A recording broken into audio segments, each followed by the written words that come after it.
Presumptive taxation income tax का simplified route for small business, professional और transporter. Detail books of accounts, audit सब optional हो जाता है, बस कुछ बेसिक कंडीशन फॉलो करनी होती है। आइए समझते हैं सेक्शन 44 एडी, एडीए और एई के बारे में। सेक्शन 44 एडी, अगर आप इंडिविजुअल हो, एचयूएफ हो या पार्टनरशिप फर्म, एलएलपी एक्सक्लूडेड है और आपका टर्नओवर 2 करोड़ तक है तो 8% ऑफ टर्नओवर को प्रिजम्पटिव इनकम माना जाता है, जिसके ऊपर इनकम टैक्स लगेगा। अगर 95% से ज़्यादा ट्रांजेक्शन डिजिटल है तो ये लिमिट 2 करोड़ से 3 करोड़ तक हो जाता है और टैक्सेबल इनकम हो जाती है 6% ऑफ टर्नओवर।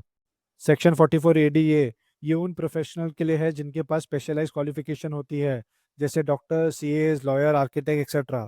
अगर ग्रॉस रिसीट 50 लाख तक है तो 50% इनकम टैक्सेबल माना जाता है, और अगर 95% रिसीट डिजिटल मोड में है तो ये लिमिट 50 लाख से 75 लाख हो जाता है। सेक्शन 44 एई ट्रांसपोर्ट बिजनेस के लिए है। अगर आपके पास मैक्सिमम 10 गुड्स व्हीकल है तो आप पर व्हीकल फिक्स इनकम डिक्लेयर कर सकते हो। हैवी व्हीकल्स के लिए 1000 पर टर्न पर मंथ और नॉर्मल व्हीकल के लिए 7500 पर व्हीकल पर मंथ। क्या फ़ायदा है प्रिजम्पटिव स्कीम का?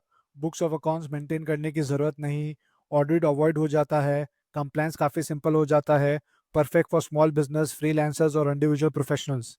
बस एक इम्पॉर्टेंट कैच है, अगर आप 44 एडी ऑप्ट कर रहे हो और फिर ऑप्ट आउट करते हो तो अगले 5 फाइनेंशियल ईयर तक आप दोबारा स्कीम में वापस नहीं आ सकते।